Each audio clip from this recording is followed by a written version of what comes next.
Well, first of all, we're just happy to see you. Can you just tell us a little bit about what the last few weeks have been like for you and your family? The last few weeks, you mean the last few months? When, Whatever, yeah, last few wherever you weeks have want to been. start. You could start when you were born if you'd like. Hey, life is good. I'm blessed to be here. I'm healthy, and health is wealth, and I have that. I'm very fortunate. You know, God was with me about a month ago, and He got me through the scariest night of my life. And we came through with my mom and dad still alive. And I didn't quite have enough in me to get my dog Hammer, but he'll always be with me the rest of my life. He meant the world to me, my first dog ever, and until you have a dog, you don't get it. And I didn't get it till I got one. So, you know, I got 3 daughters, and Hammer was my son. So he woke me, and he's a hero. And UFC 300. I've been asking for tickets for this for a long time, and then Dana White and UFC came through, and I'm so excited to be here. The best card ever put together, and there's 300,000 bonus on the line. These guys are going to turn it up. I can't wait to get out there and be ringside and watch these guys go at it. And then the icing on the cake, my daughters are still here. My daughters are here with me, and they mean the world to me. Skylar Constance Coleman, she's home, but one day she'll be here with me. And then I get to wrap that belt around the winner of 2 bad mother freakers, Justin Gaethje and Max Holloway. They epitomize what a bad mother freaker is. So it's going to be violent, it's going to be a war, it's going to be a night of fun. The greatest sport ever assembled, mixed martial arts, and I'm proud to be a part of it and be here today. Were you surprised with the reception that you got from the MMA community after everything happened? Were you surprised at the way that everybody kind of rallied around you and your family? Yeah, when I woke up and came through and started talking to my family, my daughters were right there bedside with me the whole time. You know, I just thought I was waking up, and you know, it's going to be a little family thing, and we'll get through it. And then they quickly let me know how much love and support that I had, not just from my close fans, but just from fans, not just in America, all around the world. The whole country stepped up and showed me, you know, love, and they were worried about me, concerned. And as a human being, how can that help me? How can that not make me be happy and feel good about myself that I am? You know, you already mentioned the BMF fight. How do you see that fight going? Do you have a favorite, or are you willing to kind of say who you think might win that fight? I love both these guys. I'll make my prediction when they get in that cage and I see them eyeball each other up. That'll be a big difference. You know, Justin Gaethje can knock you out at any time. Everybody knows that. But Max Holloway is the best boxer in the world, and we're going to see which one of these guys. I know they both put in the training camp because they've been around forever. They know not to miss a day. But we'll see which one of them can step up and rise to the occasion tonight, and that's what matters. Who's going to mentally be there and take this fight? There's been a little bit of talk about potentially letting the women fight for a BMF title. Is there anybody that you think female that's already kind of a BMF?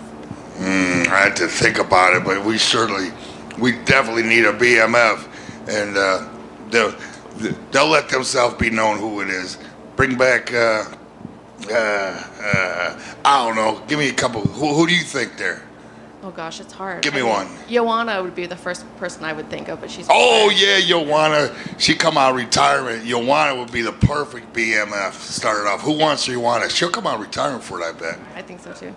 And last question for me: looking back at all the years of the UFC, is there a moment that you think it made you a fan of the UFC? Maybe not something that you yourself did, but something you watched that you saw that just made you smile. No, I've been a fan since UFC 1, the very first fight, the whole broadcast. It was a beautiful thing to me that night and that day. And then I fought in UFC 10. I remember walking out of the cage after UFC 10 and thinking to myself, this is going to be the biggest and greatest sport in the world. And I'm a big fan of the NFL and NBA and Major League Baseball, but this is going to overtake it all because this world, everybody loves fighting. The whole world loves fighting, and it has. I'm not surprised, especially when you got Dana White and the team that he put around him running this ship. They're killing it, and I just expect it to get better and better every time, every year. Mark, in the front right here. This was really Justin and Max's idea together, kind of to have you wrap the BMF title around the winner. I guess at one point from hearing about that to it becoming a reality, did you think this would actually happen after the first time you had heard about their idea? I just had hope. Thank you, Max Holloway, for getting this all started. A huge fan and friend of him, and it just melted my heart hearing him say that. And then Gaethje agreeing with it and okaying it.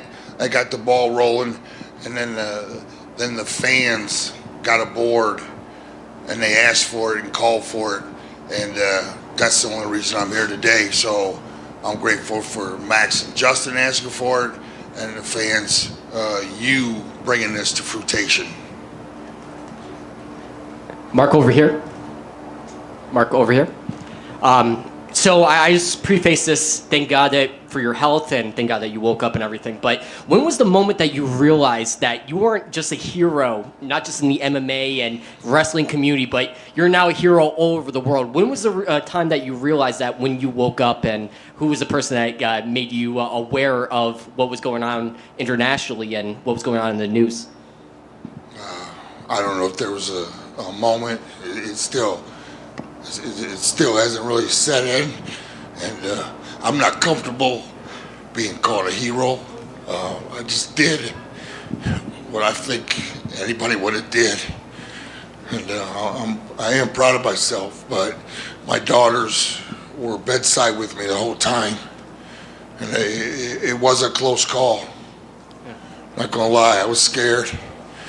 I got through it. And it was a close call. And then when I finally did open my eyes a couple of days later, my daughters, I got to hug them and show my rejoice for just being here and being alive. I always say tomorrow's not promised, but it has a new meaning to me now. It's so true. And God was with me that night, and I'm blessed to be here. And and I'm grateful for all the love and support. The fans and everybody that stepped up and helped me out. You made this so much easier, and a lot of good things are going to happen from this. And it's because of you that I recovered so fast. And thank you. And we're up to UFC 300. How does it feel that you building the sport to what it is today? Now we're at 300 events. How does that feel being at the premier event at the sport that you helped build? Man, I'm proud to be at the beginning, UFC 10, but I wanted to stick around a long time. I wanted to be part of when it became something a little bigger, so that's why I hung around till UFC 100. So I don't consider myself just the old iceberg. Just I made it to the middle, and now watching it grow and grow, I'm proud to be part of this sport. Am I cutting out here? Yeah. No. Just proud to be part of this whole organization, and let's keep going. Let's keep getting better and better. The athletes get better, and I think we're just going to continue to climb. And one last question from me. Obviously, from your heroics and throughout your entire career, you proved that you're one of the baddest mofo's on the planet. But when are you going to get back in the cage? That's a good question. Yes, sir. Let me see. I'm going to do something. I don't know what and I don't know when, but I went 12 years without working out after my last fight. You know, it was a rough 12 years. Drank quite a bit. Was an alcoholic. I'm proud to say I got 3 years sober now.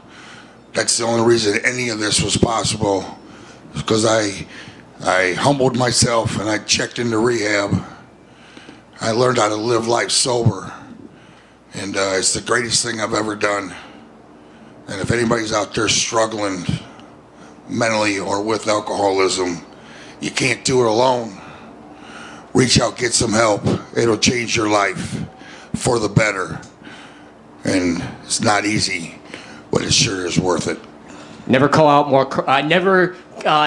Yeah, congratulations, by the way. Never bet the house against the hammer, right? Never bet the house against the hammer. No, sir. Absolutely. Never. I'll let you know when I'm finished. Hey, Mark, how's it going? So your dog was the hero here, obviously, besides yourself. When you got him, did people warn you about the breed? It's a dangerous breed and all that? It doesn't. Nobody warned me, but if they did, you think I would have cared? No. He was the kindest, gentlest, loving dog I've ever seen. But sure, he had a big bite. But there's risk in life. But I don't think about that very much, and I don't really have too much to say about that. He was fine with me.